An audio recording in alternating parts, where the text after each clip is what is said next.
তো hello guys, আমি MD শান্ত। তো আজকে চলে আসলাম ছাদে সকাল সকাল। ঘুম ভেঙে গেছে তো খুব খারাপ লাগতেছে, তো চিন্তা করলাম না সকালবেলা ছাদে যেই ভালোবাসা মানুষগুলোর সাথে, মানুষ বলতে প্রাণীগুলোর সাথে দেখা করি।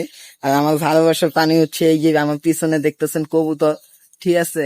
এইগুলো হচ্ছে আমার ভালোবাসা, ঠিক আছে। আর এই যে ওদেরকে নিয়ে আমার বসবাস, ঠিক আছে। যত আশা স্বপ্ন বেশিরভাগ ওদেরকে নিয়ে, ঠিক আছে। আর ওদের থেকে আমি অনেক কিছু শিখেছি, অনেক কিছু অর্জন করেছি, ঠিক আছে।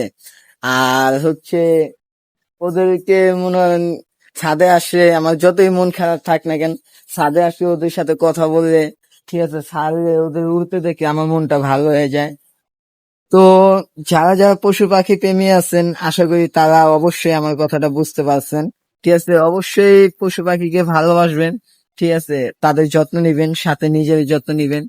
তো আল্লাহ হাফেজ।